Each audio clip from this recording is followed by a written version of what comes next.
There is a tea sitting in supermarkets everywhere that has done something almost no natural remedy for hair has ever done. It went through a randomized controlled trial in humans, and it measurably lowered the hormone that shrinks your hair follicles. Not in a laboratory dish, not in mice, in people, with blood tests before and after. And it costs a few dollars a box. But I am going to do something in this video never do, which is tell you exactly who that trial was run on, because it changes what you can honestly conclude from it. And I'm going to tell you about a side effect of that same mechanism that nobody mentions, and that some of you will decide is a deal breaker once you understand it. Stay with me, because that tea is number one, and the honest version of this story is more useful to you than the version being shared. Your doctor has probably never mentioned any of this. Not because they are hiding it, because appointments are too short. I'm Dr. Alan Brooks. I have spent 35 years as a board-certified dermatologist focused on hair and scalp, and more than 10,000 patients have sat across my desk. And I get asked about teas and drinks constantly now, more than I ever did, because a handful of studies have escaped into the internet and come back stripped of everything that qualified them. My job here is not to sneer at that, because I have been wrong before about natural remedies, and Rosemary taught me a lesson I have not forgotten. But my job is also not to cheer. It is to open the study up, show you the size of it, the year of it, and who was actually in it, and let you decide what that is worth. This channel is where I say what I never have time to say in a 15-minute visit. Maybe you are here because you saw a clip about this, and you want to know whether it is real before you start buying boxes of it. That instinct is exactly right, and I want to honor it. You have been promised a great deal over the last few years by people with something to sell, and you are entitled to the sourced version rather than the exciting one. So let me explain what any drink could realistically do, because this is where most of the confusion lives. Your body produces testosterone, and an enzyme called 5-alpha reductase converts a portion of it into dihydrotestosterone, DHT, which is a far more potent hormone. In people whose follicles are genetically sensitive to it, DHT binds to receptors at the base of the follicle and issues a slow shrinking instruction, so each growth cycle rebuilds that follicle a little smaller, until the hair it makes is too fine to see. Now, there are only 3 places you can interfere with that. You can block the enzyme, which is what the prescription drugs do. You can reduce how much free testosterone is available as raw material in the first place. Or, you can work at the follicle itself topically. A tea can only ever act on the second of those, and only systemically, meaning it affects your whole body rather than your scalp. Think of it as adjusting the thermostat for the entire house because one room is too warm. It might well help that room. It also changes every other room, and that is the part I want you to hold on to, because it comes back at number 1. So the honest ceiling for anything in a cup is that it may lower the raw material a little. It does not rewrite whether your follicles are sensitive, and it does not reach your scalp directly. Within that ceiling, some of these are genuinely worth your time. So let us count down 5, ordered by how strong the evidence actually is, weakest first. Number 5 is hibiscus tea, and I'm putting it at the bottom deliberately because it is the one you will see claimed most confidently with the least behind it. Hibiscus is a traditional hair remedy across several cultures, and there is laboratory work suggesting hibiscus extract may influence hair follicle activity, along with a good antioxidant profile. That is real, and it is not nothing. But the leap people make is from a laboratory dish to a mug of tea in your kitchen, and the research does not support that leap for DHT specifically. So my honest position is that hibiscus is a pleasant, antioxidant-rich drink that may support a healthier scalp environment in the general way that any antioxidant intake does, and there is no meaningful human evidence that it lowers your DHT. Drink it if you enjoy it. do not build a plan around it. The mistake here is treating a laboratory finding as if it were a clinical result, and it is the single most common error in this entire subject. Number 4 is nettle root tea, and this one has a detail that catches out almost everybody, so pay attention to the wording. Nettle root, specifically the root, has been studied in the context of benign prostate enlargement, and some of that work concerns interaction with the same enzyme we have been discussing. That is why it appears on every internet list of natural DHT blockers. Now here are the two problems. First, most of that research is about the prostate and about urinary symptoms, not about hair, and those are different tissues with different outcomes. Second, and this is the practical one, the tea sold in most shops is nettle leaf, not nettle root, and they are not the same plant material with the same compounds. So a great many people are drinking a mild, pleasant leaf tea, believing they are taking the thing that was studied. If you want the studied material, you are looking for root preparations, and at that point you have left the world of casual tea drinking. My honest verdict is that nettle root is plausible, thinly evidenced for hair specifically, and almost always bought in the wrong form. Now, a brief word before the top 3. Everything I am doing in this video, taking a popular claim, printing the study, and then printing what the study cannot tell you, is exactly what the written companion guide to this channel does across every treatment people are told to try. If you want that in your hand rather than in a video, I will point you to it properly in a moment.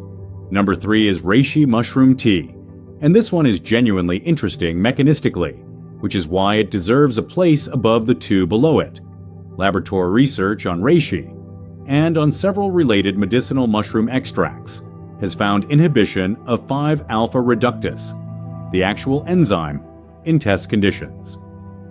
That is a more specific and more relevant finding than a general antioxidant effect, and it is the reason reishi keeps appearing in serious discussions, rather than only in wellness marketing. But I have to be equally clear about the limit, and it is the same limit as hibiscus. That work is in vitro, meaning in controlled laboratory conditions, rather than in living people drinking tea. And there is a very long distance between inhibiting an enzyme in a dish and meaningfully changing the hormone levels in a human being who drinks a cup in the morning. Nobody has run the trial that would settle it. So reishi sits in the honest middle ground, a real mechanism with no human outcome data. Worth including if you like it, not worth believing in. Before I give you the top 2, do something for me. Type in the comments whether you drink any tea daily at all, and which one. And tell me your age. I am curious how many of you are already drinking one of these without knowing it does anything, and how many have started buying something specifically because of a clip you saw. Number 2 is green tea, and this is where the evidence base becomes properly substantial, even if it is not aimed directly at your scalp. The active compound is EGCG, a catechin that is among the most studied plant compounds in existence. Laboratory research has suggested EGCG may promote hair follicle activity and may influence the hormonal pathway we care about. And separately, its antioxidant effect on systemic inflammation is well established across a large body of human research. Remember what chronic inflammation does around a follicle. It pushes hair out of its growth phase early and makes the follicle more reactive to the hormone already working against it. So green tea earns its place through breadth, rather than through one dramatic hair trial. Now, the preparation mistake here genuinely matters, and most people make it. Pouring water straight off the boil onto green tea degrades the catechins you are drinking it for, and it also produces the bitterness that makes people add sugar, which drives the insulin response that works against you in the first place. Let the water sit for a minute or 2 below boiling, around 80 degrees Celsius or 175 Fahrenheit. Steep for 2 to 3 minutes and drink it plain.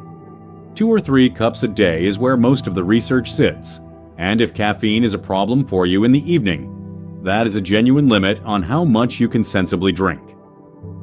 And now, before number 1, let me point you properly to what I mentioned earlier. What I've been doing for the last 15 minutes, printing the study, and then printing its limitations just as plainly, is the entire method of the written companion guide to this channel. There are 2 books. The first one is about naming which kind of hair loss you actually have, because treating the wrong kind is how people lose years. The second one, the one relevant to this video, weighs every treatment people are told to try. From the drug labels read line by line to the natural remedies, and every single claim carries its source and its year printed on the page, so you or your own doctor can look it up without leaving the chair. Where the research disagrees, both sides are printed with their sample sizes, and there is an appendix at the back listing every claim they went looking for and could not verify in a primary source, which is not something anyone else in this subject publishes. 1 payment, no subscription, delivered as a PDF. If you have been buying one thing at a time for 2 years, the missing step was never another product. You will find it linked in the description below.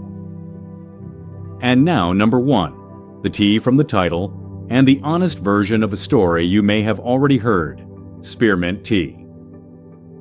Here is what actually happened. Researchers ran a randomized controlled trial in which participants drank spearmint tea twice daily for 30 days, and the results showed a significant reduction in free testosterone, the unbound biologically active fraction that is available for conversion into DHT. That is a genuine human randomized trial with blood work, which puts spearmint in a different category from everything else on this list, and it is why the claims spread. Now here is the part that almost never travels with it. That research was conducted in women with polycystic ovary syndrome and elevated androgen levels, and the outcome measured was hormone levels, along with subjective hirsutism, which is unwanted hair growth. It was not a trial in men with pattern hair loss, and it did not measure hair regrowth on anybody's head. So the honest sentence is this: spearmint tea has been shown to lower free testosterone in women with elevated androgens. Whether that translates into less hair loss in you specifically is a reasonable hypothesis that has not been tested. That is a considerably weaker claim than the one being shared, and it is still the strongest claim on this entire list. And now the part I promised at the start, which is the side effect of the mechanism itself. Think it through with me. If spearmint works by lowering free testosterone, then in a man drinking it deliberately and consistently, that is exactly what it is doing, not just at the scalp, because a drink cannot choose a destination. Systemically. And lowered testosterone in a man carries consequences that have nothing to do with hair, potentially affecting libido, energy, mood, muscle mass, and bone density over time. Notice what that means.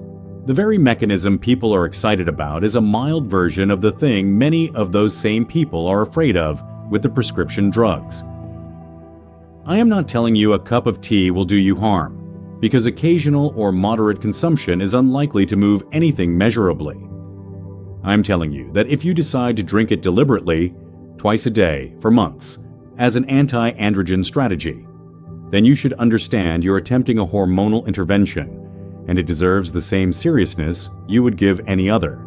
Let me tell you about Paul, 55, a patient of mine, who told me with some enthusiasm that he had been drinking 4 or 5 cups of spearmint tea a day for about 3 months after seeing a video about it. His hair had not changed. What had changed was that he felt flat, his energy was down, and he had put it down to work. I am not going to tell you the tea caused that, because I cannot prove it and neither can anyone else. But when he asked me whether he should keep going, my answer was that if he wanted a genuine anti-androgen strategy, that was a conversation to have properly with a doctor who could measure his levels, rather than something to run blind on tea. He stopped. he felt better. Whether the two are connected, I do not know, and I would rather tell you that than pretend. So here's exactly what to do with all of this. If you want a daily drink that is well supported, easy to live with, and carries no hormonal question at all, green tea is the sensible answer. Brewed just off the boil. Steeped 2 to 3 minutes. Drunk plain 2 or 3 cups a day. That is the recommendation I would give the majority of people watching. If you are specifically interested in spearmint, and particularly if you are a woman with signs of elevated androgens, that is genuinely worth raising with your own doctor, because it is the one on this list with human trial data behind it, and it may be appropriate for you. If you are a man, understand what you are attempting before you commit to it daily for months. And if you notice changes in energy, mood, or libido, that is information, not a coincidence to dismiss. Hibiscus, nettle, and reishi are fine to enjoy and thin to rely on. And whichever you choose, 3 practical notes. First, no sugar, because the insulin response works directly against you. Second, consistency over months rather than intensity for a fortnight, since nothing here acts quickly. Third, do not stack all 5, because if something changes, you will have no idea which one did it. One thing, doctor to viewer. Herbal teas are not inert, simply because they are natural. Spearmint, in particular, is being drunk for a hormonal effect, which means it deserves a conversation with your doctor if you take hormonal medication, thyroid medication, or if you are pregnant, trying to conceive, or breastfeeding. Green tea contains caffeine and can interfere with iron absorption if drunk with meals, which matters if your ferritin is low. And none of this treats hair loss. It may modestly influence one input among several. If your hair is falling out suddenly, in patches, or alongside other symptoms, see a doctor rather than reaching for a kettle. I'm a doctor, but I am not your doctor. Now, one last honest word, because the lesson here is bigger than a cup of tea. The Spearmint study is real, and it is genuinely interesting, and it was run on people whose situation may be nothing like yours. Both of those things are true at once, and holding both is the entire skill in this subject. Almost every claim you will hear about hair loss is like that. A real finding wearing a headline it cannot support. So the question worth carrying with you is never simply, is there a study? It is. Who was in it? How many of them were there? What did it actually measure? And how far is that from me? Expect nothing dramatic from any of these. Give it months rather than weeks, and spend your money on the things with real evidence behind them. If you want the sourced version of every treatment in this field, with the studies printed where you can check them, that companion guide is in the description. Because this was never only about hair. It is about learning to read a claim well enough that nobody can sell you the exciting version again. So put the kettle on if you like, and come back and tell me in the comments what you are drinking and whether anything changed. Type your age too. I read every single one. Take care of yourself. I will see you in the next one.